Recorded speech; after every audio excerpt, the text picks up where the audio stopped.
what a way to just leave the podium with those remarks that we continue to remember and play and replay them just to, remind ourselves what Moi really said. Some of remarkable statements that, a statement will say, siasa mbaya, maisha mbaya. And he said, if there's something that he did to hurt you, please forgive him as he forgives you. 1924-2020, this is how the splash is on the front page of the Star. Remember also there's a special edition for you. There's a pull-out inside. That is Mzee Moi special edition. Also that is tucked away inside the Star today. Move on swiftly. Let's see how the Star, not really the Star, but the People Daily also covered today's splash, celebrating the life of a statesman. Political giant. Uhuru declares period of national mourning, flags to fly at half-mast as family that is pictured right reveals Mzee to be buried at his Kabarak home. And you have the story tucked away on page 2 to 15, also 30 to 31 of the People Daily. Also, there is a pull-out special inside for you as well. So all the dailies, they've actually prepared a commemorative copies for you from the Daily Nation to the People Daily. This is how also it looks on the front page of the People Daily today. Let's see also what is on the front page of the Business Daily, how they covered this. A colored legacy is the splash today. And you have a very, very interesting portrait there. Transition. Kanu Pauman Daniel Arap Moi ruled Kenya for 24 years, during which his legacy was colored by economic shocks arising from high global oil prices, structural adjustment programs, and political turbulence that culminated in multi-party politics. He shaped Kenya's history and destiny like no other president. And this is how the Business Daily covered it today. Also, a cyber story there. Importers face delays in wake of killer virus is a cyber story you can follow. And also in the Business Daily of a special commemorative pullout that is on page 32 of the Business Daily. All this also in tribute to the late retired President Daniel Arap Moi. This is how the Business Daily covered it today. I'll be remiss if I don't show you also what we have on the front page of Taifa Leo. And this is how it looks this day. And you can see the dove there, a symbol of peace, 1924-2020. And this is a telling picture of the former president, Rais wa Pili wa Kenya, aaga. Habari zaidi ukurasa wa pili hadi 7 wa Taifa Leo. That is what we have on the front page of Taifa Leo this morning. We can cross borders now and see also if the international copies of just across our neighbors here cover this particular story. This is the Citizen in Tanzania, passing on of political titan Daniel Arap Moi, 1924-2020. Tanzanians remember him for his remarkable leadership and the effort to strengthen the East African community relationship. This is what President Magufuli said. Also, we have President Kenyatta saying his legacy endures in Kenya even to this day, encapsulated in the Nyayo philosophy of peace, love, and unity. Also, President Museveni had this to say, quote unquote, he had an orientation towards Africa as opposed to Europe, as most leaders of his time.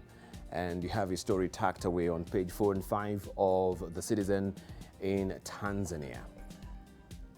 Right, and you see also that is another story or a headline story on the front page of the Citizen as well. Insurance industry profits up 47%.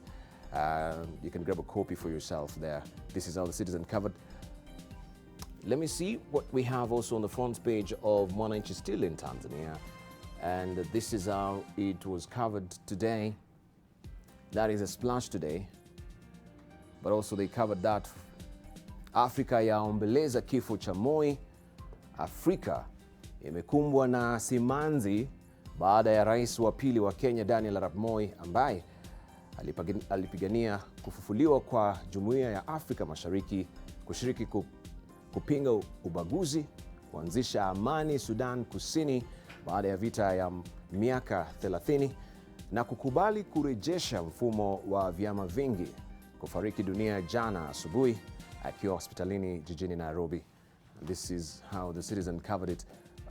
This is Mwananchi for you in Tanzania, the Swahili word for the Citizen as well. Let's see if the New Times captured this as well in Rwanda. And this is a splash today in Rwanda,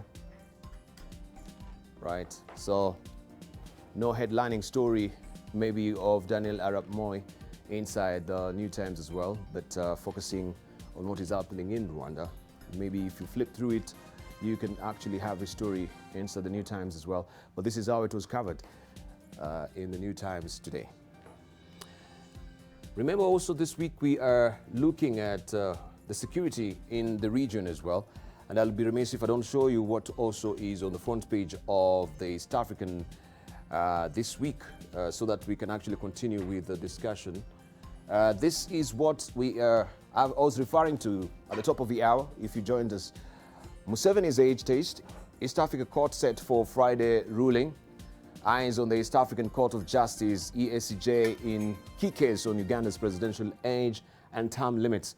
And the full report continues on page 4.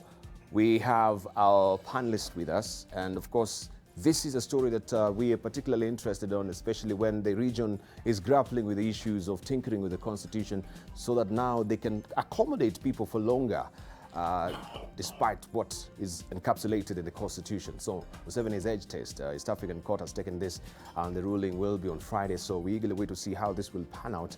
But we shall discuss this. What does this portend, especially with leaders who really hang on to power, even if it's just hanging on by the fingernails as it is? We can see most of them also their own life machines as it is right now in hospitals, but still they're in power. That will be our discussion as well. Let me just move on quickly because of interest of time. We buckle down to a discussion and see also what is on the front page of other dailies. Briefly, before we buckle down to the editorial cartoons as well, I just want to show you also internationally what we have on the front pages of the Economist, that is the intelligence unit. We always discuss about diplomacy, democracy here, and Democracy Index 2019 is out. A year of democratic setbacks and popular protests. That was 2019. How did it pan out? You can see how people came out in force in Hong Kong, and the protest that has been ongoing so far with people really want to pry themselves from maybe the clammy fingers of China, that is the people of Hong Kong as well. So we shall see also how did Kenya list in this particular Democracy Index 2019. This is a recent copy from The Economist, the intelligence unit as well. We shall be discussing briefly also what is happening on the front page of, not really on the front page, but also on the political intrigues of the United States as well. Just to give you a teaser, this is the Harper, and is actually focusing on Trump. Will Trumpism outlive Trump? That is the abiding question there. And that is well fleshed out also inside the Harper, a story by Thomas Chatton Williams on political incoherence right now in the United States. And also, just want to pick up briefly what we have also on the front page of the Wall Street Journal, briefly. I'm losing my traction here a bit, but here we are. The Wall Street Journal has covered what was a big, of course, election, I should say, in Iowa. Delay in Iowa caucus results frustrate Democratic rivals. But of course, the reports are, all the results are out so far. This is the time zone notwithstanding. So this is the latest copy of the Wall Street Journal, right? Delay in Iowa caucus results frustrate Democratic rivals. And this was a neck and neck between Bernie Sanders and also Joe Biden's. And oil skids into bear market on virus worries. This is how also the market is getting spooked by the coronavirus as it is right now. And we've been seeing also the Dow Jones and SP has been taking a tumble on this. So these are the realities as well of the coronavirus. And that's how the Wall Street Journal covered it. Briefly, let's see finally what we have on the front page of the recent copy of Britain at War. Remember, we're standing on guard and we keep an eye on what is happening as far as security is concerned. And this is a tribute to the fighting past. That is the BU fighter boys ship busting with Anzac wing, blockade Bluff and Bilbao, HMS Hood defies Spanish cruiser. This is a new look of the Britain at War as well. And defending Hill, 170 commandos fight for life and victory, right? So there you go. You have your copies as well. But let's not really tickle our funny bones, but a pause giver in our editorial cartoons today. And this is how they covered it. That is up next.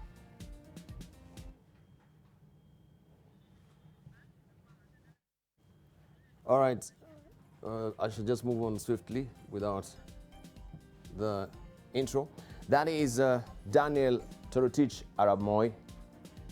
This is how the Star, not really the Star, but the Daily Nation covered it today, right? Interesting one from Victor. Daniel Torotich Arab Moi, 1924, 22, 2020. This is Gado actually, not the Victor. This is Gado from the Standard. Let me show you what we have inside the Daily Nation today. And this is People Daily. Rest in peace, Daniel Torotich Arab Moi. That is the editorial cartoon that we have today. Fare thee well. And that's how Stano covered it today.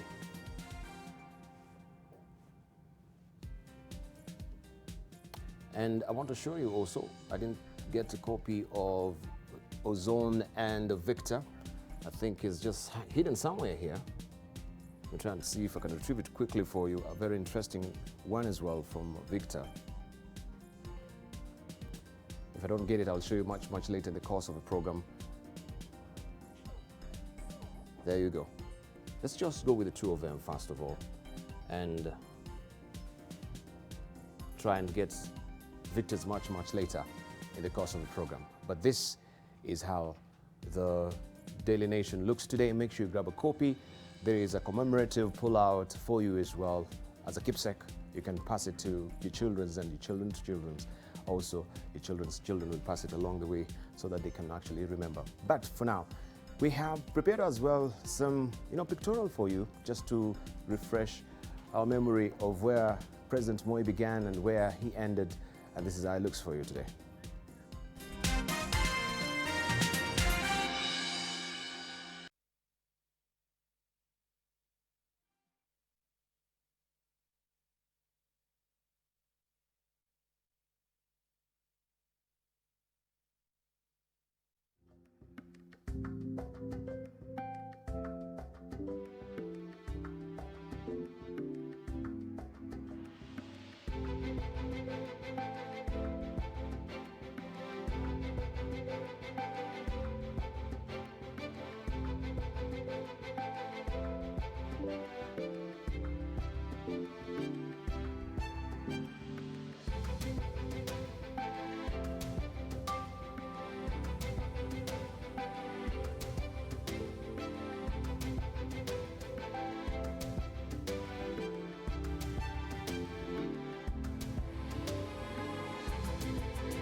Kama yuko mtu ametukana mimi namsamehe.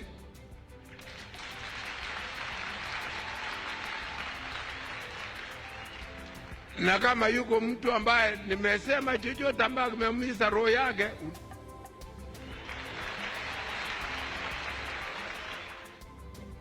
Right, just some of the pictorials as well that we had prepared for you. But here is our guest's profile as well this morning, and we'll just embark to try and look at the life and the highs and the lows of his lifetime, that is the retired President Daniel Arap Moi.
Dr. Mustafa Yusuf Ali.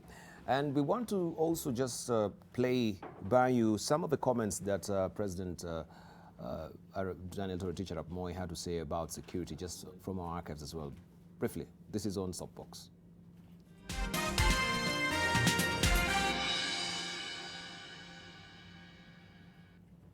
Watu wengine wana incite watu wengine kupigana. Nimetoa amri kwa polisi, akiwa nani mtu kuumiza mwingine ashikwe, asimwogope, mtu asiogopwe, kwa sababu mtu anayemuumiza mwingine si binadamu ambaye anafikiria maisha ya watu wengine. All right, so the headlining story is the imperialist president on the front page of the Daily Nation today. Let's just begin from that note. That headline, the imperialist president, what is your take? Well, Ahmed Hashim. Debarl, you know, the imperial president is a term that is widely used by the opposition when Moi was under fire to change the constitution and allow multi-party elections.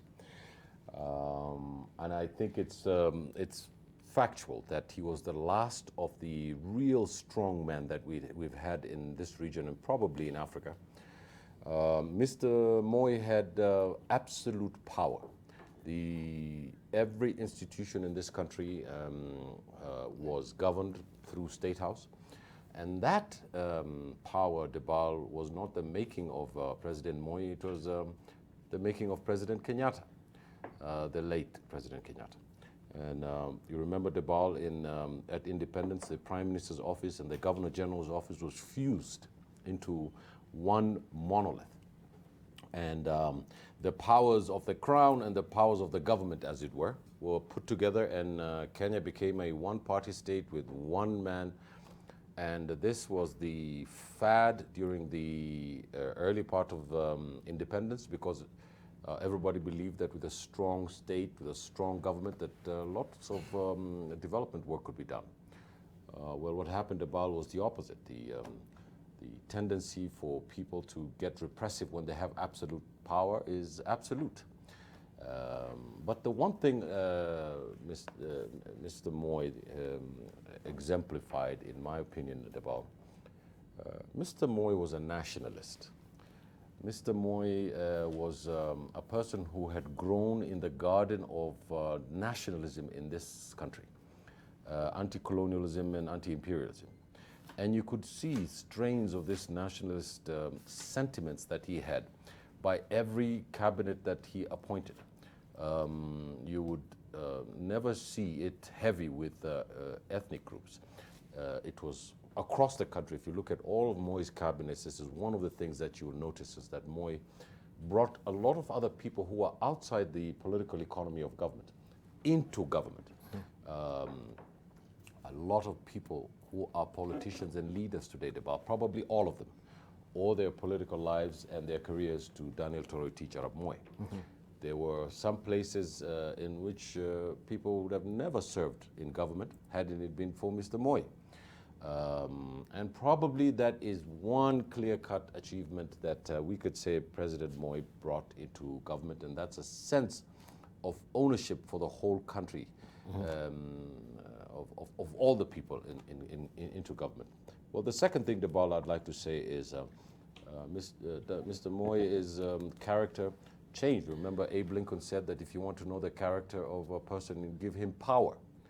And in 1982, Debarl, we remember that the government of the day was overthrown by the Kenya Air Force. And hadn't it been for General Mahmoud Mohammed and his motley crew of soldiers from the 7th Battalion, we would probably be living in successive military regimes in this country, and we would have been the worst for it.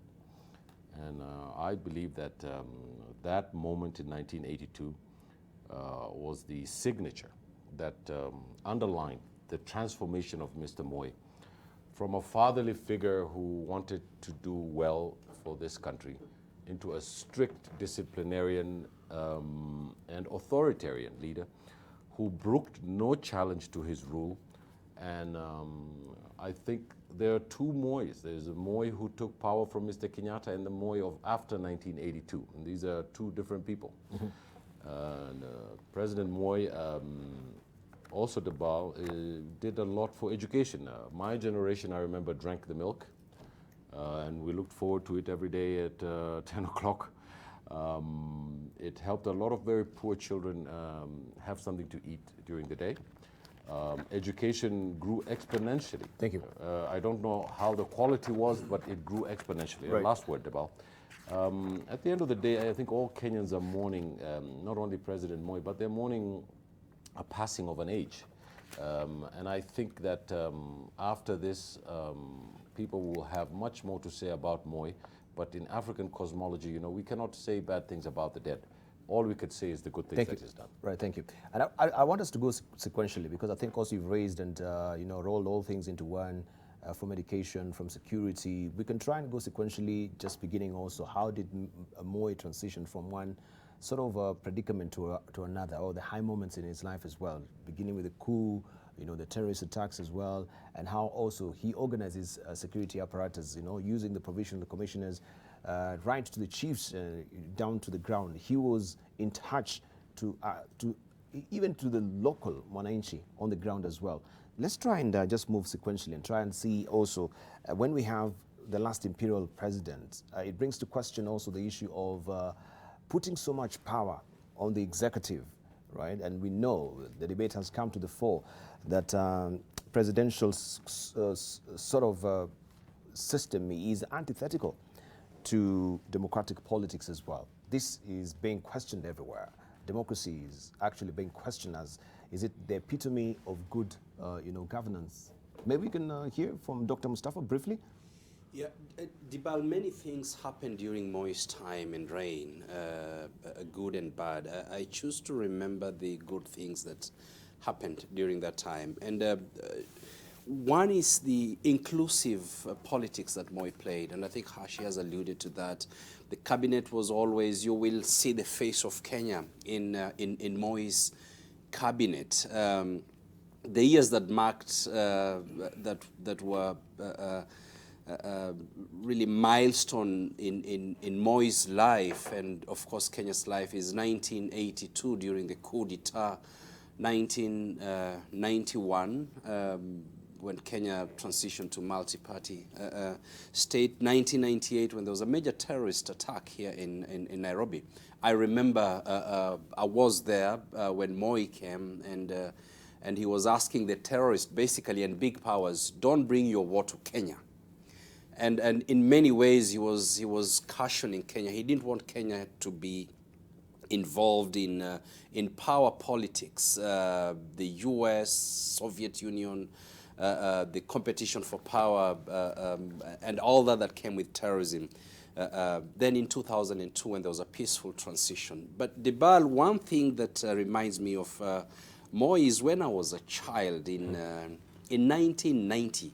I recall we bumped into Moi. First of all, he took very good care of us. I went to Sacho High School, which was his school, where he was born. And I remember one time he was coming from Lake Bogoria, and he bumped into us, and or we bumped into him. He stopped, and we surrounded him, and he was very easy with children. And I remember him asking me that Saturday afternoon, is everything okay in school? I said, kuja kijana. Everything good? I said, yes, it's okay. And then say, you have everything? I say, except we don't have hakuna unga ya wimbi. He used to send us a wimbi to school. They say, you need to have strong bonds. And that was Saturday, and he said, nitatuma wimbi. And believe me, by Wednesday, we had lorries of sacks of flour coming into the school. He kept his word. He kept his word. And it didn't matter that he was speaking to a child or I don't know about the politics and how he did it. That was another thing. But he kept his word where children were concerned. He actually built very good schools. and we benefited from that kind of education. And in some of the schools, the education was very high quality. Of course, in some, you cannot expect at that time, with the poverty that was there in this country, that all schools will have a good quality education. Right. Okay, let's just move on, and we continue with the issue of the coup, so that all of us can actually weigh in. And I don't know, maybe at a point in time where you were during that particular incident where there was a coup. That was in 1982, and we're just playing you by the clips there, how it really was on the ground. My director Jackie will just put them up. But as she continues to do that, let's just hear from Hassan Khanenje on this. Where were you by then? How was the family affected? First of all, I was very young at that time, but I'm glad I was at least there, and there was KBC, but I couldn't make sense of anything anyway at the time. However, one thing I would say is this: perhaps one person who has eloquently captured the time of Moi, just read here, is former President Kibaki, says, I've had a chance to appreciate the best of Moi's statesmanship and skillfulness in the conduct of statecraft, both during the blissful and tumultuous moments that Kenya has traversed. His mastery at thwarting crisis became legendary, as was his ability to assert state authority. The former president straddled this country's political landscape like a colossus, literally.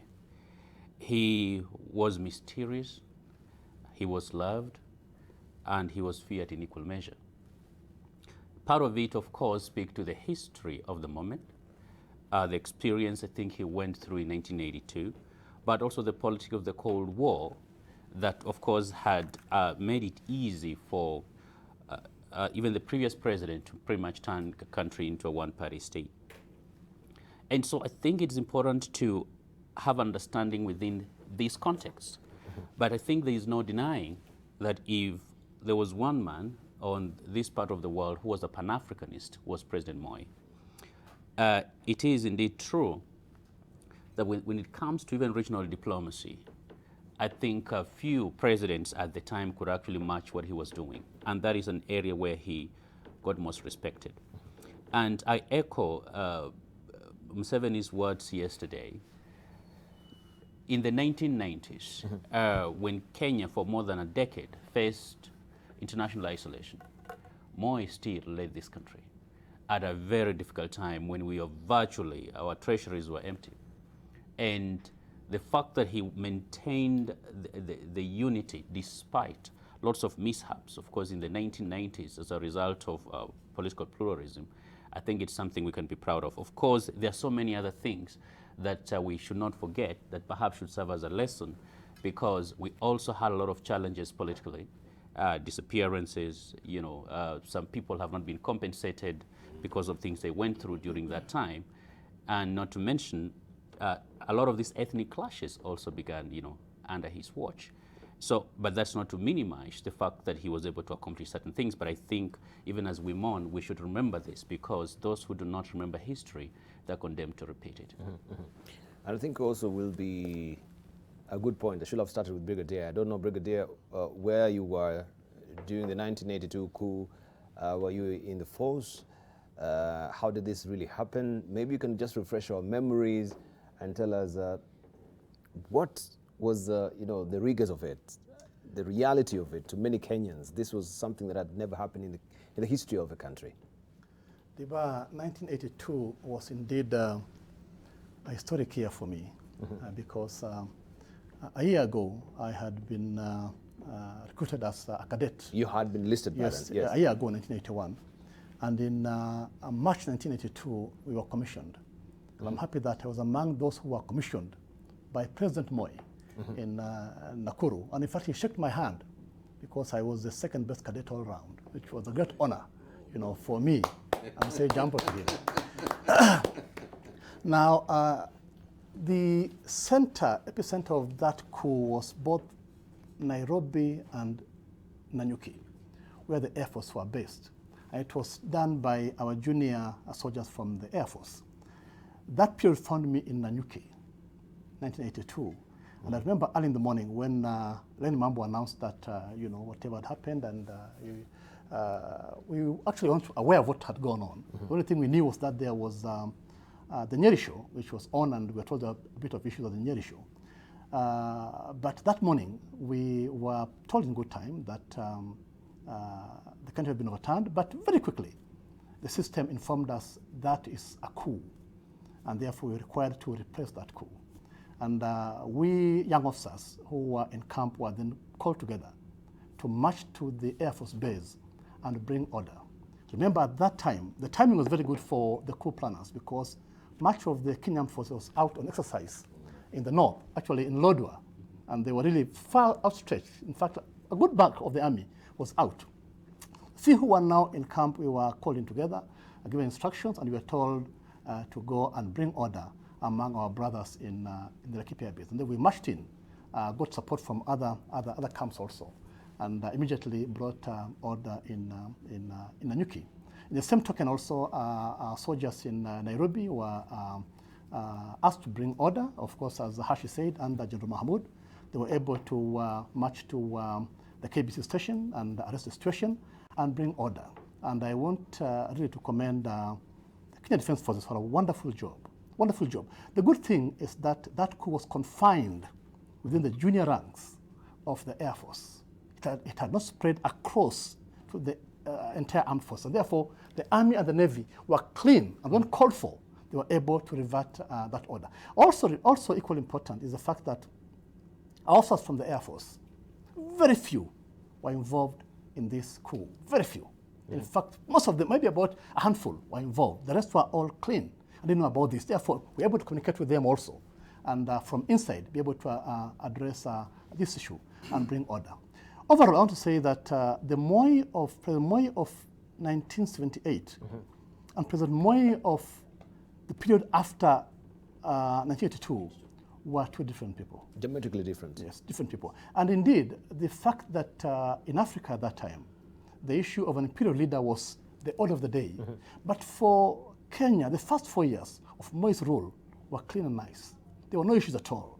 But after facing this coup at that time, when it wasn't called for, it wasn't necessary, and planned by a small team of soldiers and politicians, it gave President Moi a different angle on how to address security of this country. And he used that opportunity to bring change, and from then on, ensure that security remained at the core of what he was doing across the country.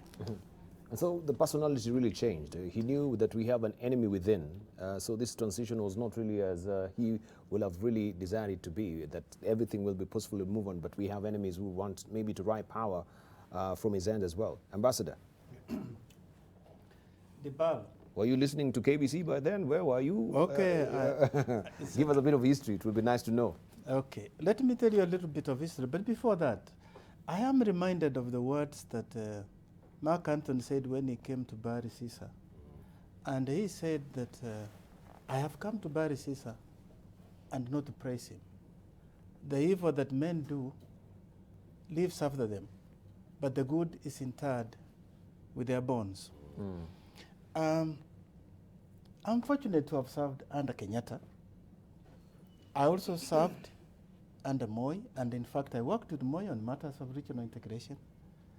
And if you want me then to start with 82, then we'll go back and say, I think 82 builds from 78, because having served under Kenyatta, I saw the transition from Kenyatta to Moi. It was very difficult. I was a senior civil servant then. And you could see a clique that developed that didn't want Moi to succeed Kenyatta. And that clique tried to isolate Moi. And I think if there is a lesson for this current leadership, particularly the young leaders of today, should learn, is how Moi played it. Moi was, he didn't go to resist, he didn't go to kick, he just let them have their day. And it is God's grace that really delivered him to power, because even on the very day Msee dies in Mombasa, plans were afoot to try and block him. But then he succeeded. And in fact, I remember on 22nd I had gone home to have lunch, and I had picked my wife from our place, work place. And when I reached home, the first thing at 1 o'clock, because we used to listen to news at 1 o'clock, because that's when major announcement would come, cabinet changes and all that. What do I hear? A national anthem. I said, something is afoot here. The first thing I heard, Mzee Kenyatta's died, just like what it was yesterday. And we all shook as a nation, because the question was, where's Moi? And of course, later on, immediately the army told us Moi is in Nakuru, is being brought to Nairobi, and we watched. I remember that day, there was a process that we all wondered whether he would survive. But then come to 1982, that transition informed Moi's politics. In fact, immediately when he took over from Mzee Kenyatta, he followed what he called then the Nyayo philosophy. The Nyayo philosophy was essentially to pacify those who didn't want him, to say, I'm going to follow Mzee Kenyatta's philosophy. And you could see the collegiate that he embraced that time. People like Injonjo who had protected him, Karaoke. In fact, he used to, sometimes we didn't know whether the state protocol was mixed up. He would go in the same car with the Karaoke. What is his other name? Gigi Karaoke. And you could see he tried to embrace them. But then, of course, there was schemes, as you say, the enemy from within. I remember 1982, it was 1st August, waking up to the news. I woke up and I was listening to BBC News, and they say there's a coup in Kenya. I didn't even get it from BBC. Then I turned to BBC, I saw these generals fighting at, and I was living not far from KBC because I was living in Westlands. The place was chaotic. But I think what is the lesson, without going to the details of what happened? The Moi of 1978, during 82, although Kenya had been governed as a de facto single state, come 82, Kenya moved to a Dicha single state party. And you could see the politics then. And I don't know the sequence when that motion was passed in the parliament, whether it was after the coup or before the coup. But the environment had been created for the coup. And it was very difficult in Nairobi, where you could see, I remember my wife working as a nurse, she was required to go to hospital. And driving through the city with her uniform, waving my hand up, because you had to have your hand up to deliver at the hospital to save lives. Coming home, it was so difficult. I couldn't even get to my house. I had to end up being held at United Club of Kenya because at the KBC, it was chaotic. And so there is much that one can talk about, and I will say much more as somebody who was my chairman, somebody who helped me succeed to become Secretary General. I will say much more on that. All right, thank you. Naomi Damba.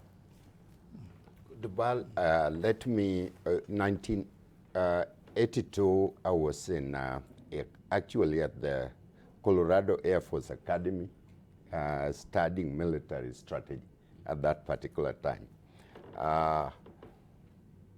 But let me get back a little bit. But you got the news.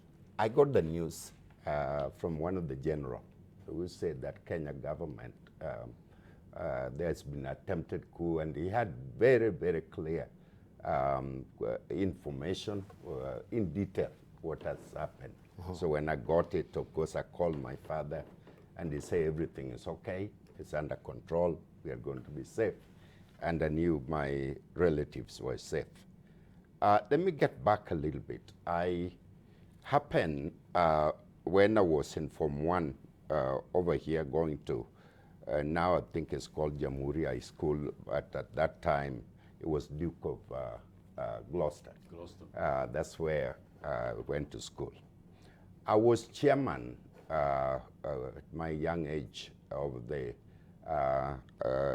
Young World Development Council, which was under the Kenyan National Freedom from Hunger Council for Campaign. Moi was the chairman of the Freedom from Hunger. And in the executive council of that board, I was representing youth, young people.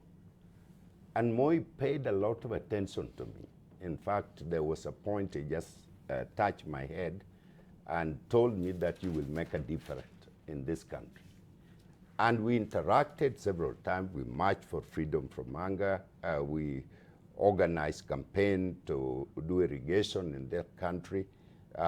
He was very, very, very keen on youth and our development, on schools and everything that was there. I started off by saying, when the dust all settled and when banana is peeled, you will find a real person. And the real person in Moise is someone who meant a great deal for this country. Someone who had gone through a lot since 1955 during colonial days as one of the longest serving members of parliament, and someone who really believed in integrity and security of the country, and who in almost all instant of my interaction with him care a lot about the young people. We know that he favored the federal system during KANU days, and we also know that the folks who favor the KANU, the original KANU, people like my father, were not too much in favor of Moi. And we also know that what happened in the presidency, you see, the president is not a one person, that after 1982, a group of people, you can't call them clandestine, but a group of people took it upon themselves to say that we are now going to stamp our role. And the question, they did awful things in terms of human rights abuse. And they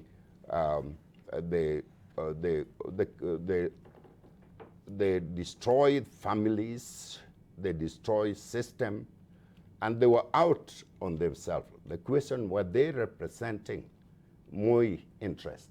Yes, so question, Moi changed in 1982. He changed because Moi did not want a power system, did not want two center of power. His stamp is mark over there. Mr. Kenyatta basically used a stick, rungu, to control. Moi was always a pleasant person. And so they merged a number of power systems. But his stamp his role right after 1982. Now, so when you look at him in totality, when you look how he cared about the peaceful coexistence among the East African countries, when you look at the time that he spent with Uganda people to settle their dispute, when you look at what he did in the case of South Sudan, and when you look at his view in peaceful coexistence with Somalia, and using diplomacy as a first strike, Moi then is a contrast between this evil that is here and the goods, collective goods that he did for the country. Right. So where does he settle? So where does he settle? I think that will be a good question maybe to also pick up on the other side of the break as we continue. And also, we just want to show you also what we have inside the Business Daily, where we have a message of condolence from the chairman of the Nation Media Group. This is how it reads this morning. Nation Media Group's message of condolence on the passing of retired President Mzee Daniel Toroitich Arap Moi. Just to widen it a bit so that you can see it. On behalf of the Board of Directors, management and staff of the Nation Media Group, I wish to extend our deep felt condolences to the family of retired President Daniel Arap Moi, who rested peacefully yesterday. The late retired president has left an indelible imprint in the country, region, continent, and the world. Starting off from a humble background as a teacher during the turbulent periods of colonial domination, the fallen giant made a stab at the rumble and tumble of politics, joining the Legislative Council, a representative of the Rift Valley. He joined ranks with African leaders agitating for political liberation from the shackles of colonialism, and was to team up with like-minded leaders to form the Kenya African Democratic Union, that is KADU, which later folded up after independence, and he transitioned to the ruling party KANU. He let Moi serve diligently in various capacities in those early years of independence, rising from a cabinet minister to vice president in 1969, a position he held conscientiously for 9 years until 1978, when he ascended to the presidency upon the demise of the founding Mzee President Jomo Kenyatta. His clarion call when he took over the presidency was peace, love and unity, which he carried through to the end. For the 24 years that he ruled, President Moi touched many lives. He is fondly remembered for the expansion of education, establishing schools and universities, and introducing 844, which resulted in Kenya achieving one of the highest literacy levels in the world. He will be fondly remembered for introducing the school feeding program, famously known as Maziwa ya Nyayo. Retired President Moi expanded health, supported agriculture, actively propagated environmental conservation, and promoted sports. His defining legacy was the introduction of multi-party politics in 1991 and leading the country through the transition in 2002, when he handed over power to the third retired President Mwai Kibaki. He was an astute politician, strong-willed, and visionary leader. He left behind a peaceful and united nation, a God-fearing person and a devout Christian, disciplinarian, humble and energetic. Retired President Moi lived his life to the full. We join other Kenyans in mourning a great man. Our thoughts and prayers are with his family at this very difficult period in their lives. Dr. Wilfred Kiboro, Chairman. This is February the 4th, 2020, and that is a message of condolence from the Chairman of the Nation Media Group. We take a short break right now. When we circle back, we continue with more. And also we'll give you a handy opportunity also to just tell us where you were in 1982 during the coup as well, and how also that really affected you and change your perspective regarding the security of the country. You're watching Standing on Guard here on AM Live. Don't go away.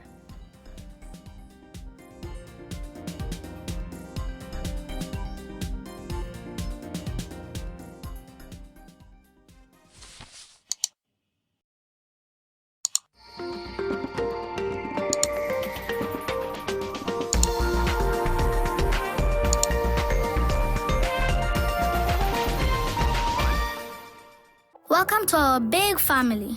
You see, in this family, we have fun together and we look out for each other because we care. We share whatever we have. We protect and support each other. Welcome home, where we love and care for each other. We're so excited that you're joining us. Welcome to the new member of our Nivea family. New Nivea Petroleum Jelly Essence, enriched with glycerin for long-lasting moisture and protection.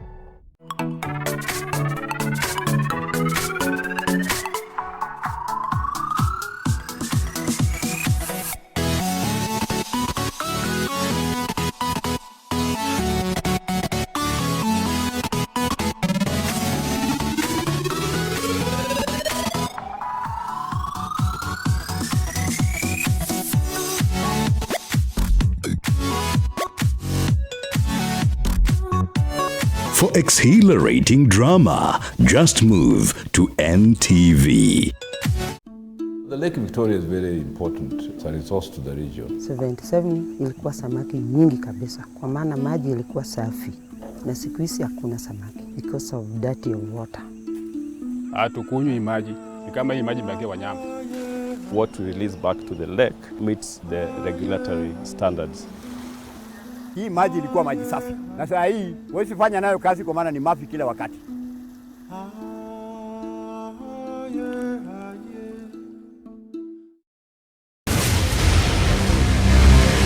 Your job will eat you alive and spit you out if you're not careful.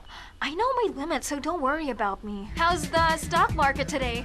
It's pretty great, Champagne, but I'm more interested in you. I'm afraid Erica the waitress has already left Davao.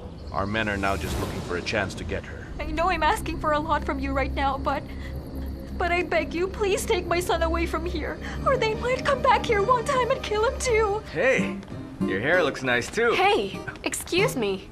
What's with the attitude? Will you still wait for me? Yes, I will wait. And you know how much I love you, right?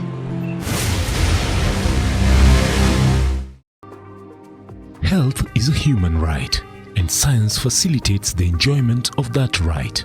Healthy Nation is an informative and insightful pullout on matters health and science. Join the conversation. Get your copy of Healthy Nation this and every Tuesday, only in the Daily Nation. Powered by Nation Media Group and the Bill and Melinda Gates Foundation. Every day, NTV News Team moves you to the center of the action. The security forces who took part in this operation. Police are not taking anything to chance. Moves you to the heart of the story to witness and record history. Rendering the declared results null and void. Telling the story of Kenya. The growing importance of border in Mandera. Matatus will be on strike. And beyond. The politics in the United States capital. It is the 7th edition of the Global Education taking place in Dubai. When it comes to business, we crunch the numbers and unpack the detail with the latest information for your investment decision. It's time to say goodbye to this note and karibu to this note. In order for the manufacturing sector to be elevated from the ground. Despite the government's promise to create at least 1.3 million jobs. Moves you fast past the planes and trucks to bring you the triumphs and joys of our great men and women. Moving stories that touch our hearts. I didn't know that I could go back to school. The Back to School program has brought hope to these young mothers. NTV News. News that moves you.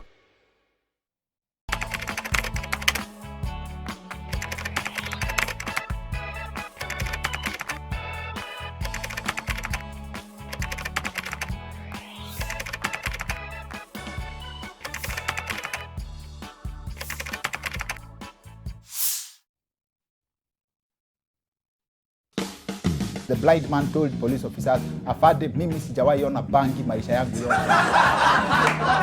Hizo ma-award zikafanya watu waanze kuimbia award badala waimbe the word. Mimi mkinichagua mtaona miujiza. Anajifanya siku hizi. Kimbia mara moja. Naogopa Mwenyezi Mungu na uji moto peke yake. Hiyo si bangi.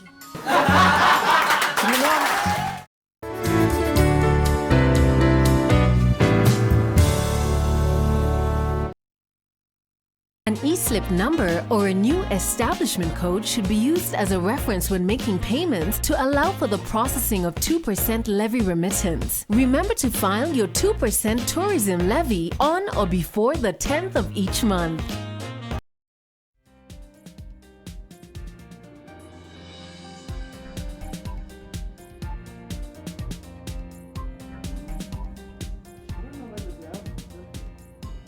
Welcome back. Thank you for your valued company. You continue to watch Standing on Guard, where we keep an eye on the enemy. And of course, today we're paying tribute to the late President Daniel Arap Moi, who passed on yesterday. So the question is, where were you in 1982, if at all you were born during the coup? We'd love to hear from you. We'll put up our numbers momentarily on the screen for you also to call in and also to get to drive a show with us as we continue the conversation with the panelists here in the studio. So where were you in 1982 and how were you affected by the 1982 coup that was thwarted, of course, as we've heard from our panelists? Brigadier was here, was there actually, was just a very young cadet by then, and also this was such a shocking revelation to him during that particular time. So we continue to hear from our panelists, but also get to drive the show with us. We'd love to hear from you. Our numbers will be up. Ahmed Hashi. Well, I think that we've looked at the three periods, but there's another two more periods, and I think that we haven't talked about him as vice president because that was really a critical part of Moi's experience. People tend to talk about him when he was in power, but also when he was not in power, because this is what prepared him to get into the office of the president. Debarl, you know, President Moi came from a community in Rift Valley called the Kalenjin. Well, that's a subgroup, but his communities was the Kalenjin, of course. So, Debarl, you know, this country was dominated by people from Central and Nyanza during the early part of independence. The political heavyweights in the government during President Kenyatta's time came from Central Province. And the idea was that the cabal of the people who had were at the forefront of the political parties and the political economy of Kenya started dominating the power structure in an ethnic way, Debarl. This is just a fact of history. And it is the same people who put Daniel Toroitich in power, namely Charles Njonjo. He's still alive to see, still alive. I think he celebrated his 100th birthday. And there was a great quip there before he became president that he was a passing cloud. President Moi did not become a passing cloud, he became a sitting bull. He sat on the chair and it was very difficult to dislodge him. At Debarl, since the country has been characterized by this kind of ethnic politics, President Moi had to go and look for other ethnic groups to find support. And at the end, Debarl, the clamor for constitutional reform and multi-party democracy also had its ethnic jingoism. I remember the late Shuki saying that, you know, why do we need to change the constitution? It's fine the way it is. And while Moi was sitting there, he had said that we need to change the constitution. So I think that Debarl, the legacy that Moi leaves us is mixed indeed, but it's also heavy on the other spectrum of bringing other ethnic groups into the power structure of this country. And I think that if this country does not move ahead from the history of ethnic politics in this country, Debarl, we're not going to be able to build a proper nation like Tanzania next door to us. Thank you. And it is that critical issue that needs to be tackled by the political elite that is in power and the ones who are coming. Right. So if the country was, you know, in a coup and taken by the military brigadier, how will that have, you know, turned, you know, the governance of this country as it is today, if that really sailed through, you know, that particular...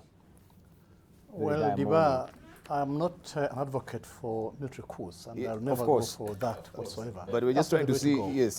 Democracy and, you know, good governance and respecting the wish of the people is where we should all really be going.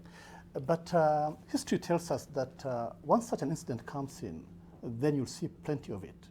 And also we've been advised that the military don't make very good political leaders. They don't. The way we run the military, of course, we are very close to our troops. Mm-hmm. We take very good care of them. When it comes to the bigger picture, it becomes different. It's very challenging for military leaders to be political leaders. And what we'll have seen definitely was more challenge from the leaders. And the fact that for us, it was more of the junior soldiers who were doing this would have been even much more worse. It wasn't the best way to go, and therefore it was good. It was indeed controlled. And most African countries that have gone through military coups have had it very rough in the succeeding years. If you go to Nigeria particularly, you can see that plenty of that it has never been stable. Part of Sudan has seen that. Ethiopia has seen partly something in that region, many other countries, and therefore it will have been disorder, it will have been chaos, and it will take long to come out of this indeed. Right, so was, looking at these pictures that we have also, was the military machinery, you know,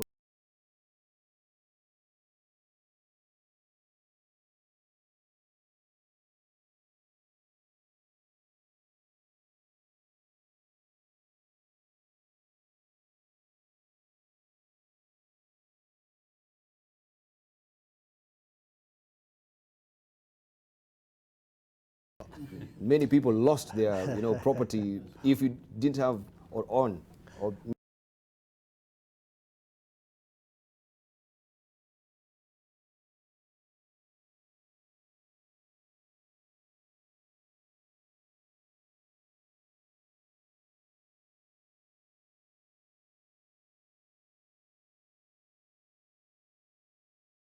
indeed. Now, you know,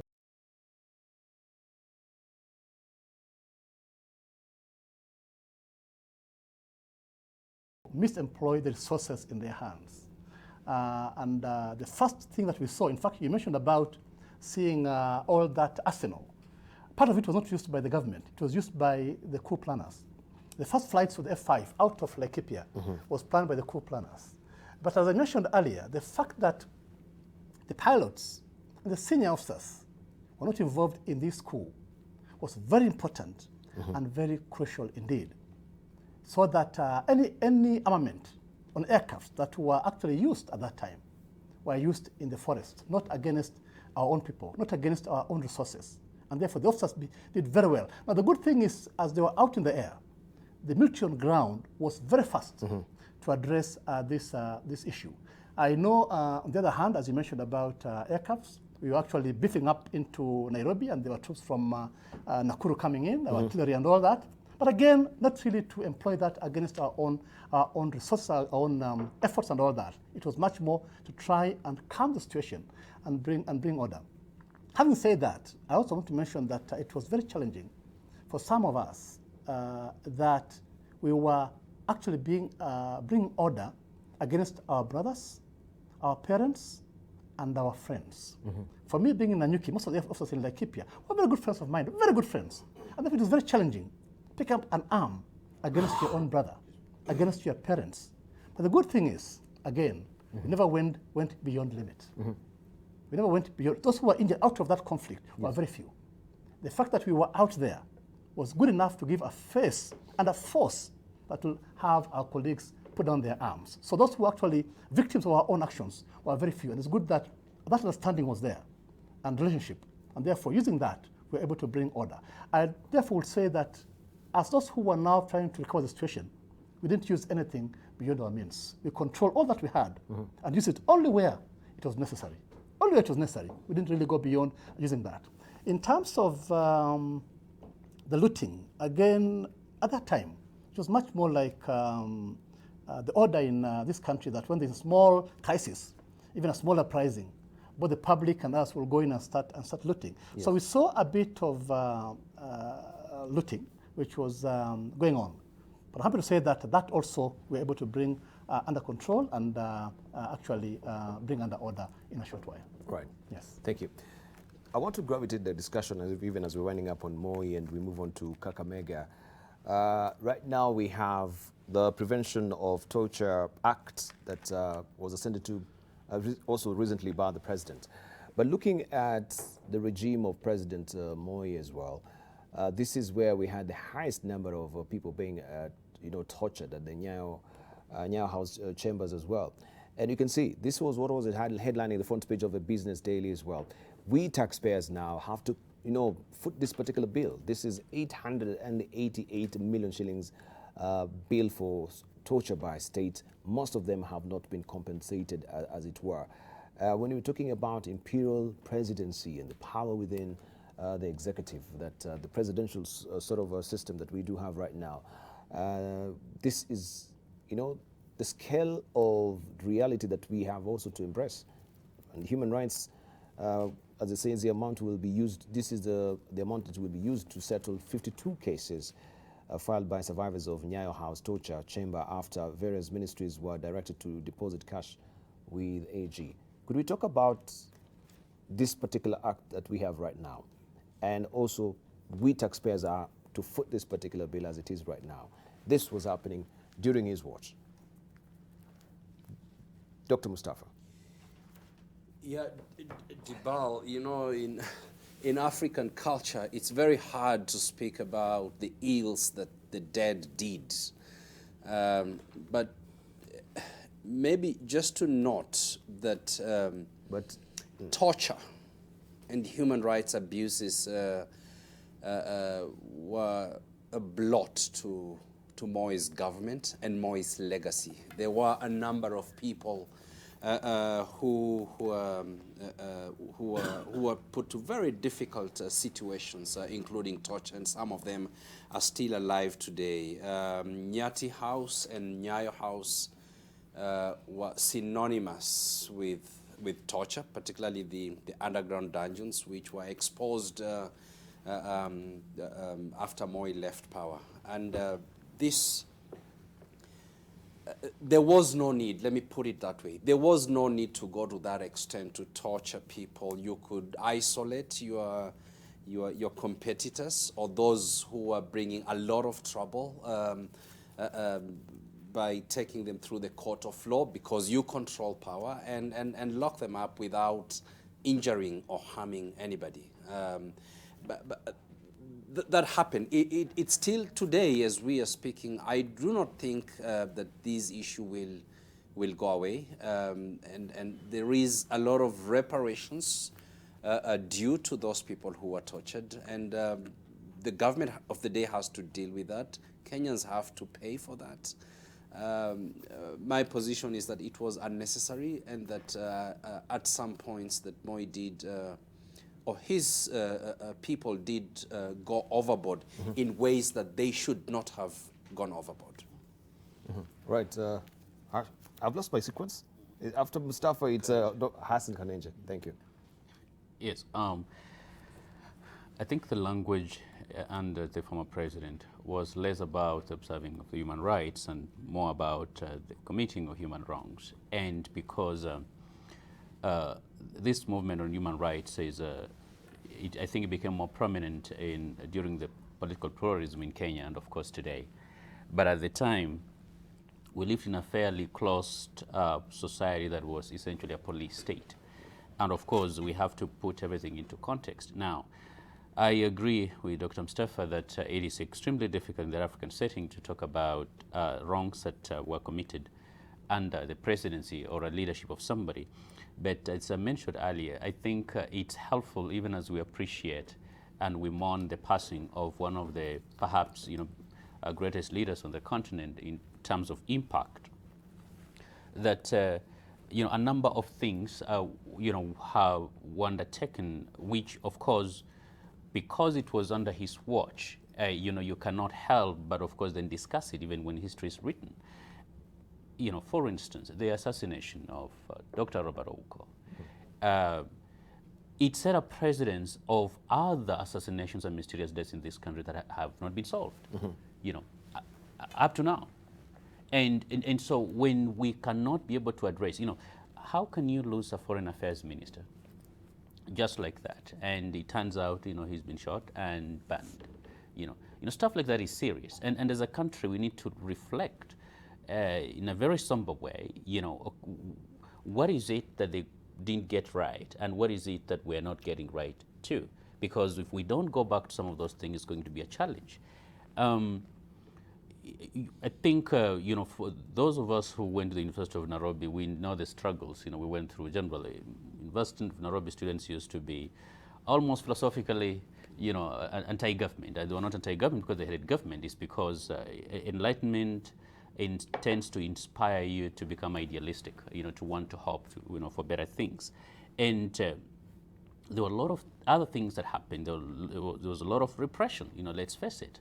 And unless you live in a parallel universe, the first time I got internally displaced, it was under Moi's role, and so I have a mixed recollection with regard to his time. Now a number of those things might not have been directed by him. A lot of times, sometimes when you're a leader, you have other people you appoint to help you who fail you, but then those people need to be reined in. And that is why we always say the buck stops with the president. As Obama used to take full ownership, you say, well, whatever happens, the buck stops with me. Yes, and so I think it's important as a country to reflect on that era and the progress. In fact, part of the clamor to try and have more devolution or expand power comes from the imperial presidency that people experienced since independence. And even more so since the failed coup attempt in 1982, where we even lost lots of scholars, who had to leave this country. It's interesting that Ali Mazrui spent most of his time outside this country. In fact, I don't think he ever taught in a Kenyan university, yet he celebrates all over the world.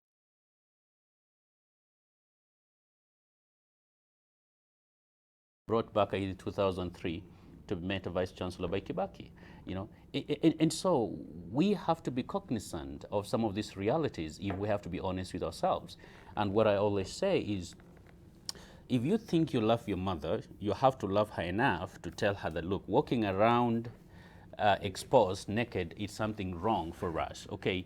And so if we are not also honest enough to be able to do that, then we actually don't love this country. We don't want to learn something from it. However, I would say a majority of Kenyans who were born, and actually I think perhaps 60 or 70% of Kenyans today were born during Moi's time. Our generation.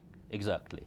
And they did not know anything else but Moi, except that a lot of them, there's been an underappreciation of history of this country. They actually don't even know enough about it. And part of the reasons, part of even the trouble we're having with our young people electing the type of people we're having, and even the youth not really representing the kind of values you expect, is because people don't understand the essence of history. So I think we need to understand this and analyze this in its totality, and not just pick things that we like and leave things out that we don't like. Right. Let me just come to Naomi Damba, because I think also for Naomi Damba, you've given a honorary doctorate to Professor Ngugi wa Thiong'o. Correct. That was, I think, 2 years back? Yes. And he's one also of the victim of the exile that we can actually speak on right now. But that's okay. Sorry? You skipped me, but that's okay. I skipped you. Yeah, I just wanted to cognate with what he says, so that at least we have the same sequence he can actually say, because we are looking at the rough, we're taking the smooth and the rough during his time as well. So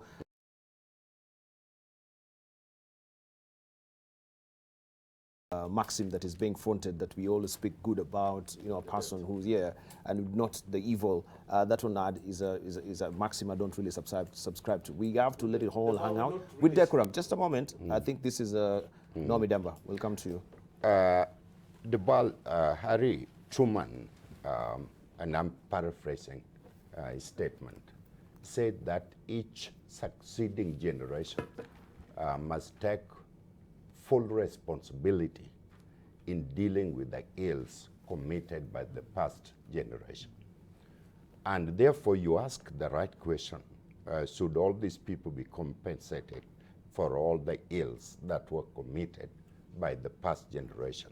I had a lengthy discussion with Charles Rubier 2 months before he passed away.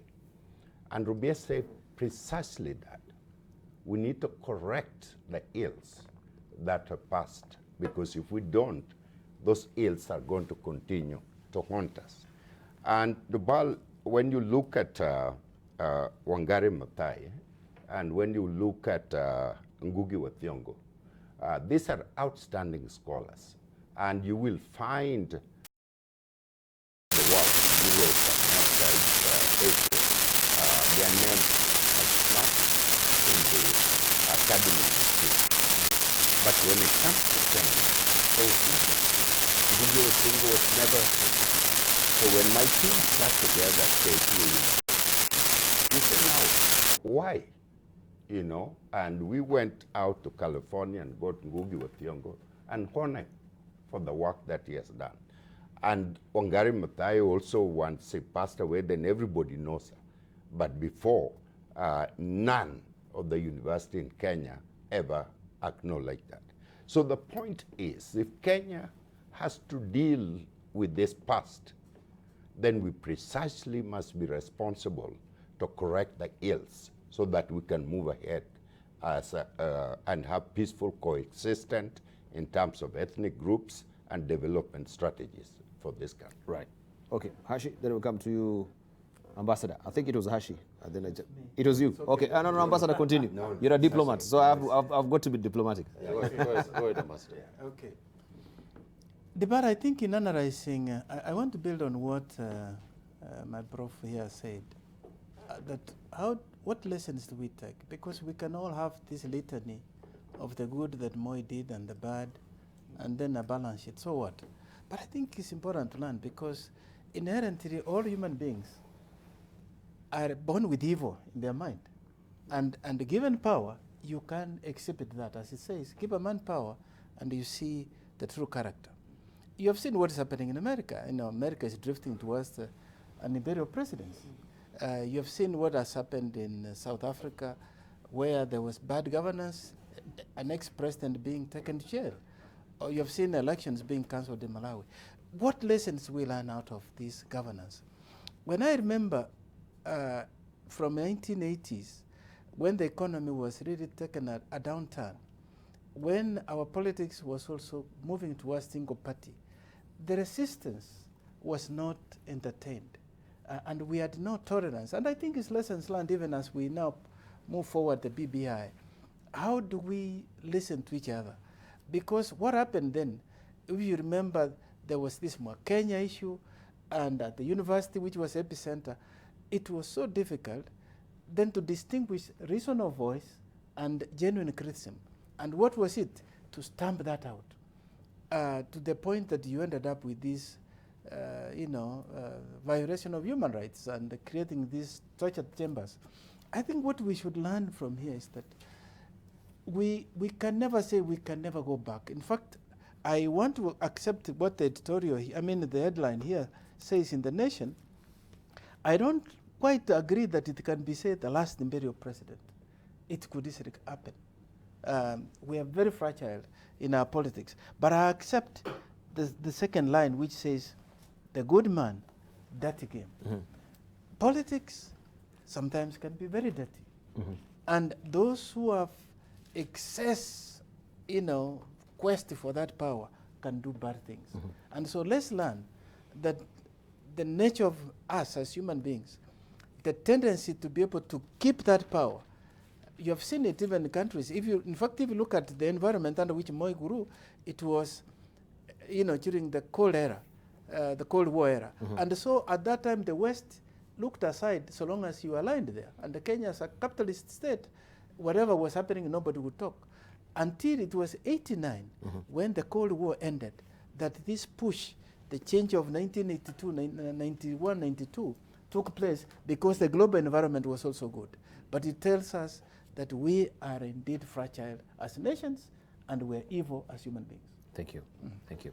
Indeed, I want just to also cross over to our callers who are hanging on the line, and they've been amazingly patient, just waiting to comment as well. Ella, good morning. How are you? And thank you for your patience this morning. Kindly just tell us where you were in 1982 and maybe your recollection about also the late President Daniel Arap Moi. Ella? Hello. Yes. Yes, my name is Ella Makoha. Yes, Makoha. I'm calling from Mombasa. Yes. But I stayed in Western, that is Bungoma. Bungoma is bordering Mount Elgon. Yes, yes. Yes, we know that. So my main concern and my main major issue is that during Moi's era, yes, people from Mount Elgon owned a lot of bunduki and owned a lot of very dangerous weapons. Yes. Under his watch. And when you look at the people that owned those particular machines or bunduki, they're the people who are being perceived from his tribe. And he didn't talk about those people who are just cattle farmers, owning those particular weapons, who came again to attack people, but he didn't talk about much about it. Then coming to 1982, yes, very many innocent young people who are working in the military lost their job. Others who are frustrated. Their families up to date, they're still living in miserable life. Yet people served for the country. They didn't have even energy and power to go up to the extent of maybe trying to bring down his leadership. But only a few people in the upper hand or in the upper positions who try to do that.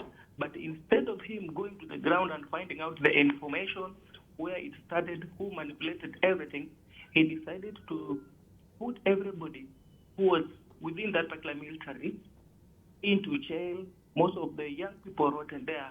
When you try to meet someone at the moment who worked with Moi in 1982 and you start talking about taking your child to the military, yes, that person will tell you no. Thank you. So I think as we celebrate the death and the birth of this particular gentleman, thank you, we also need to go back and check those people who are left empty-handed and who are working for the country at that particular time. Thank you. Thank you, Ella, from Mombasa there. And we have also Amos hanging on the line. Good morning, Amos.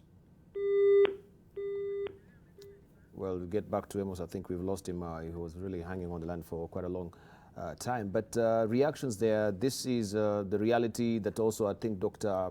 Hassan Konenje, you were talking about people who are displaced, and we never really talked about these flare-ups in Mount Elgon area because people are armed, and under his watch, they never took any speedy remedial action as well. Debarl, the whole country, briefly, the whole country had these spots.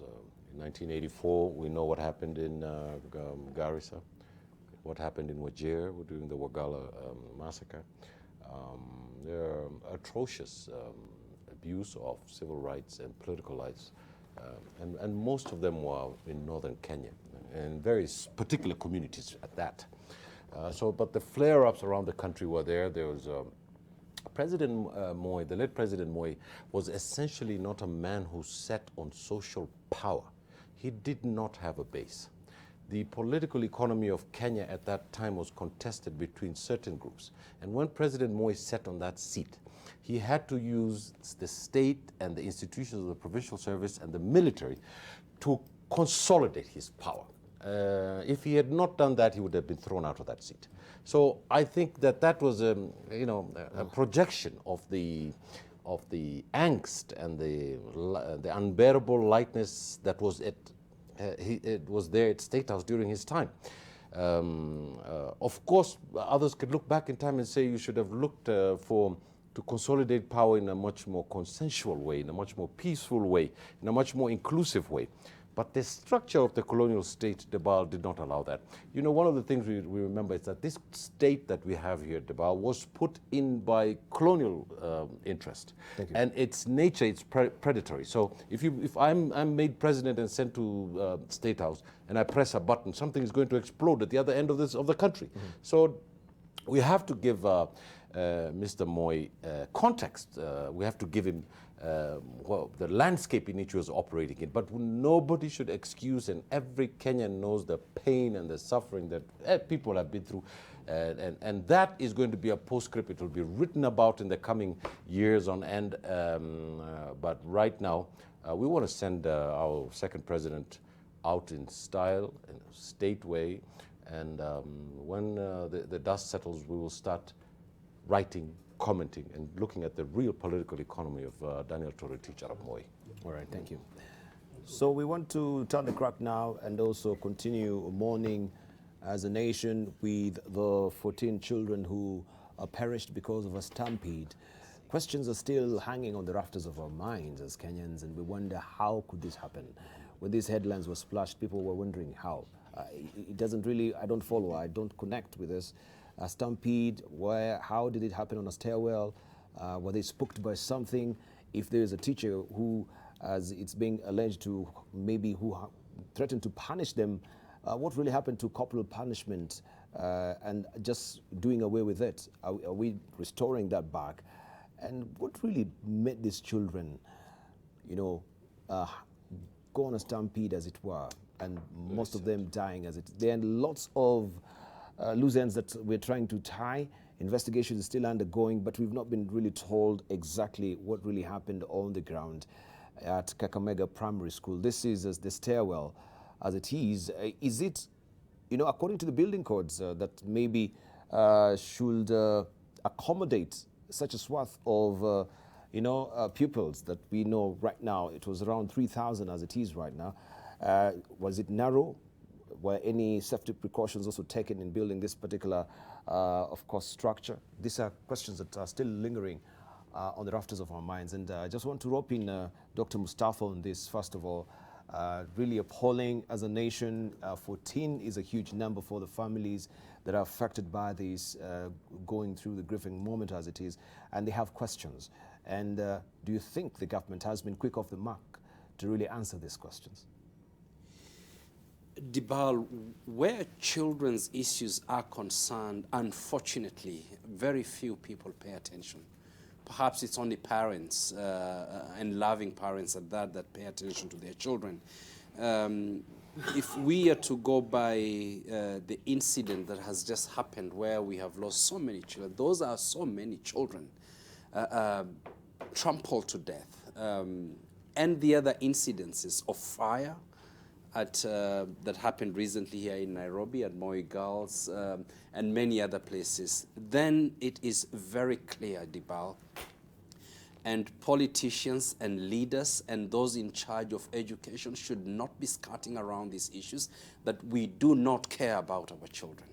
And the fact that 3,000 children are kept in, it's okay to have 3,000 children in a school, but the fact that there is only 1 or 2 staircases, and we saw that staircase very narrow, to where 3,000 children or 2,000 children who go to class in the, have their classes in the 1st, 2nd, and 3rd floors would use that every day. First of all, somebody should have seen that.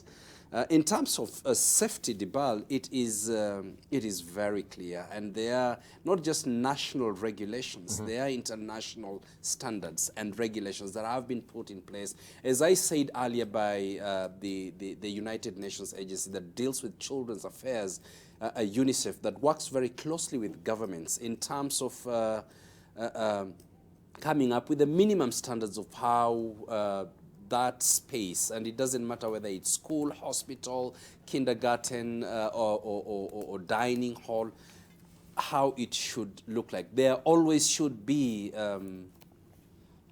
emergency exits. That is more than one. And when you are dealing with any number that is above 50, you should always have more than one emergency exit. And I don't think that is the case. Yes. Now, the second point here, Debarl, which is crucial, and I don't know what the facts are that led to that stampede, corporal punishment, physical punishment, spanking of children is actually illegal in this country. It has been, it's disallowed, it's banned by law. And that the fact that there are still teachers who actually wield the stick and punish children and scare children into running, into stampeding on each other is something that should be investigated. And if anything, we should go back to these laws that are there to make sure that they are actually enforced, so that we do not lose more children, as we have been losing children, not just in Kakamega, but in many other places around the country. And so the question of, maybe you're not really privy to this, there was a commission, as I mentioned earlier at the top of the hour, that, not really a commission, but a task force that came up with, this was the Claire Omolo task force that came up with the reports and recommendations as far as safety is concerned in schools. And I think one of the recommendations was to have also 24 hours or 24-hour CCTV cameras. We've seen footage of all this. Maybe it's with the security personnel, they're investigating it. But right now, looking at that particular scenario, this has not been effected. Also, the school safety, the school safety policy document that was to be, actually published for every school, submitted to the Ministry of Education. That has not also been effected. And we always have these knee-jerk reactions when we have such an eye-popping figure of young children, pupils, very tender age who are dying, is when now we come with reactionary, sort of remedial measures as well. I don't know. Let's hear from Dr. Hassan Kanenja. Yeah, Debarl, we are very good at reacting to things. We are never proactive in making sure those things don't happen in the first place, and that is the challenge. Now, I do not know what was the cause of that stampede, but when you look at the steepness of the stairs themselves, because that is all I've seen, there are certain constructions that are not meant for certain age groups or certain people. Just the same way, when you're putting up a building, you need to have a place where people with disabilities can be able to use or at least have access. But when you're constructing classrooms, you need to have a kind of a structure that can reduce potential accidents, because remember, these are kids. Just the same way, when you have kids in your own house, you're not going to let them just go down the long stairs by themselves. You're going to put in place certain mechanisms. So I think this is just willful ignorance and deliberate disrespect for procedures and regulations. Now, do I blame the teachers and the school administration? They share some blame. However, the ultimate blame for me is those people who are supposed to enforce those codes. If you cannot enforce whether it's building or construction or safety procedures as laid out by our own government or by our own ministry, then do not blame people for not respecting the law. And the same thing applies, and I'm going to say this again, a lot of times when I'm in traffic, for some reason there could be traffic police officers, but they somehow motorbikes don't respect the traffic lights. And they just keep going. And so when that happens, who do you blame? In case there's an accident there, who are you going to blame? The driver, the motorbike? Because the motorbike knows, no, those laws don't apply to them. So the thing is, we actually need to enforce this. Now, going to the question of the corporal punishment,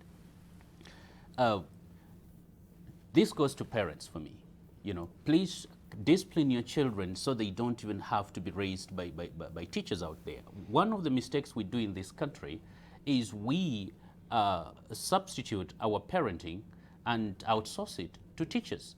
However, I cannot confirm that they were running away from being punished because I don't have complete information. We know, of course, that is illegal, even though one of the things, the climate that has also created, is there's a lot of indiscipline in schools at the same time. Now, I'm not going to say that these small kids were suffering that, but especially in high school, we've seen lots of strikes, students killing their fellow students, setting dormitories on fire and stuff like that. We need more discipline, but we need more discipline in the way we actually enforce the rules and regulations instead of being reactionary, because it's not helpful, it's killing our children, and it's shameful when adults are there and kids are dying. But we need to bring also the county governments maybe to question as far as the school inspectorate department is concerned. When we have safety policy documents that they are supposed to get from these particular schools, do they go through them?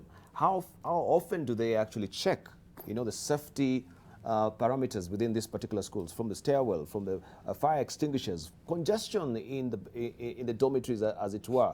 If it's a hall, do we have the door or the doors opening outward or inwards? Because in case of emergency, then and people are coming out in force, you can just pull out the doors. These are questions. So the county government of Kakamega, they don't need to come and tell us now we have consolidated a team to try and investigate. They should tell us who were the education inspectorates that they felt and they were sleeping on the job while this is happening, because this is just an epitome of what really happens in many counties as it is right now. Well, in any decent country, half-decent country, the person responsible would resign from his office, and an inquiry would be launched to find out what happened to those children. But there's a quip that goes around in social media that in Africa nobody resigns. And I think that it's a dehumanizing statement that underwrites the idea that Africans are not good enough human beings to do things in a certain way. And I think this is part of the culture of the legacies of our state leadership that we have had for the last maybe 30, 40 years. And I think that Debarl, someone said there's something rotten in the state of Denmark. So our rot, Debarl, does not exist only on state institutions. It starts from the individual level and moves along into our local, into our counties, and moves on as a spiral towards the very top. And I think that unless there is a cleansing of minds and a cleansing of our moral and political ethics and cleansing of how we think, I think that Debarl, we're going to have more trouble coming in. We have ad nauseum here, Debarl, spoken about collapsed buildings. We have talked about medical issues. We have talked about economic issues. And Debarl, tomorrow morning when we wake up, that news item that happened today, yesterday, will not be a news item, and there will be no follow-up, and there will be no person in the parliament on his feet saying what has happened. And this is part of the culture that we have. And everybody wants to survive in this economy and wants to survive in this society in that way. And at the end of the day, we will pay the price. When we pay the price, I think, is when we will change. Thank you. Brigadier, can you allow me just to take in a call, then we come to you, because they'll actually drop the calls. We have a caller who's hanging on the line, also want to just comment on the Kakamega. Philip, good morning. How are you? Good morning, Debarl. How are you? Very well, thank you. You make it very brief, sir. Yes, thank you. First of all, my condolences to the Moi family and the students in Kakamega. Yes. My concern is, Debarl, our government is not serious. Right now, they're saying 100% transition. Go to these national schools or high schools, the dorms have beyond capacity. Now, if such a thing, even fire and all that, is going to happen, we are going to lose kids. I've just heard one of the panelists say that, the disasters are going to come, that's when we will wake up. So 100% transition, honestly, and that does not make sense. Our government is not serious about education and the welfare of the teachers and students in schools. So something needs to be done. Thank you. Thank you. Thank you, Philip. A good question you raised. Let's go back to Brigadier. Debarl, I want to take this to a wider perspective and indicate that very few Kenyans and very few leadership understand the issue of private and corporate security. Private and corporate security. Yes. And this applies across every institution in this country.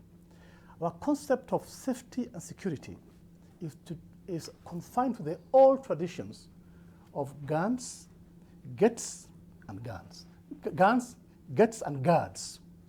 In fact, the guards take the bigger picture. Once you have a guard at the gate, you are done with safety and security. That's a very wrong perspective. And because of that, most of our institutions end up not having a good safety and security plan. When you have a good, well-trained security officer, not the guard at the gate, security officer, this issue goes beyond the gates, goes beyond theft. It goes to the issue of overall security, to include the structures, the buildings, corruption, workplace violence, all that applies to security. And today, very few institutions address this squarely as required. And that's why you find that we have challenges across most of our industries. Yes. In fact, across industries, both even in the capitals, that they don't put much emphasis on employing the right people to do this job. And I want to suggest that right now we are trying some effort. I mentioned earlier that I'm the chairman of the American Society for Industrial Security, yes, which is the most professional and high standard institution in terms of training for corporate and private security. And we end up having our officers being certified. Today in this country, there are only a handful, about 20 officers who are certified. We are now working to train much more so that we understand what this thing is. Now, the other issue is most companies, and in fact, schools and companies don't invest in security. They don't. It's not expensive, but they don't invest in this area. You require to address the issue of guards, to address the issue of access control, the issue of intrusion detection in your camps, the issue of perimeter fences. All this must be tied in. And the most important thing in this is to ensure that all this has got the element of a layered security, starting from the perimeter fence, the gate, all the way to the central point, the students, the children are all secured. The issue of design talks very well about stairways. In this case, we are told there were two stairways, but one was closed because there was a parents' meeting and it was reserved for them. The children were confined to only one stairway. If what I saw in the TV here is what you call the stairway, yes, then we are very far from it. Now, who will enforce this? Part, as you mentioned, is the county. Secondly, is the school administration. And third is the security officer, who is not there in the first place. Therefore, my point is, let's go back across board in this country and give due attention to private and corporate security as required across board and employ the right people who are in this area. The other thing is, again, which is very weak, very few of us, companies and institutions, are actually doing something called risk assessment and analysis. Where do you stand in terms of security? Unless you do that, how do you know your gaps and weaknesses? It's something very cheap that you can actually invest in, even in schools. Call an independent person who comes and does a survey for you across from the perimeter fence up to the high-value unit you have at the center of that institution. It won't cost you much, but it will make a very, very big difference in terms of how we address issues of private and corporate security. Thank you. Thank you, Brigadier. Let's hear from Ambassador Rasas Boncha. I think what the Brigadier said is very important. We have said here in this very forum that if you visit some of our schools and look at the learning environment, the other day I went to a secondary school here. I don't want to name it here because that's not good culture. And then there was a time there was need for call of nature, and I was told, okay, you go to the staff room. I mean, when I walked in, it was impossible to even try. I had to think of even what the school, I mean, the kids' environment will be. So when we are talking of learning environment, it is not only the physical security, but even the keeping the environment. If you look at that school outside the gate, it's all dusty. I wonder what it is like during, dry season. And yet Kakamega is a rainfall area. So if you know learning, I went to school where I was taught to use my hand, to use my head, and also to train you spiritually. The education now we are giving our children is to pass CPE, whatever it is, examination, and the education doesn't teach them to be conscious of their environment. I don't want to come back again. Let me just say one parting shot, and particularly for the late President Moi, because I worked with him. He was my chairman when I was Secretary General Comesa. In fact, he helped me get that position because he campaigned for me and also, supported me very much. Behind it, when you met Moi one-to-one, you saw a father. But then, of course, as I said before, the politics was different. But as we mourn him, let us learn the good he did and also tame in us the bad that he was exposed to. Thank you. Professor Nomidamba. Debarl, when I take my children to school in America, I watches everything. Is the gate working? Is the door opening the right way? Is the bathroom equipped for the children? Are the doors wide enough? And I take a note of that. And if I'm not happy, I make a phone call. So, based on what Brigadier say and what Ambassador said, one lesson for Kenya is don't leave this alone to the government to solve. It is for all of us. You see something, say something. And the school has the responsibility to record all the complaints. And it needs to be accumulated. And we cannot afford to have Moi girls, and now Kakamega, and now another one, and then we disappear like warthogs, waiting for another surprise to happen. It must stop. Right, thank you. Let's just give our headline thoughts. Hassan Kanenje, briefly, 30 seconds. I'm being chased out of the studio right now. 30 seconds. As we reflect on the challenges faced under the former president and the contributions he made to this country, and given the current political environment, let's be wary of cosmetic reforms and changes for political expediency, because putting lipstick on a pig does not make it a supermodel. It still remains a pig. Thank you. Thank you. Dr. Mustafa, 30 seconds. I think the warthogs that Professor Mindaba is talking about are the politicians. And the nauseating thing, Debarl, here is that the funerals of these children is going to be turned to a political rally by those warthogs. But we are watching. So the warthogs have heard. Let's hear from Brigadier. Debarl, for me, I would suggest that the best to celebrate President Moi is to make sure that our future governance is done in the right way in serving our population. And secondly, for the Kakamega incident, I want to offer my services, Debarl, at no cost to any institution to run risk assessment and analysis, at no cost to them, at no cost, to make a difference in this country. That's important. It bears repeating. Just for them that are listening, again, just go. Just make that statement again. I want to say again, based on what happened in Kakamega and the fact that there are very few Kenyans who are certified in security, and I'm one of them actually at the highest level, I want to offer my services to this country, to any institution that wants to have a risk assessment and analysis done on the entire spectrum of security for institution at no cost. At no cost. I'm ready for that. All right, and of course we shall facilitate how they can go and get your contacts as well. Okay, Ahmed Ashi, 30 seconds. From the Maasai community, a show linked President Moi.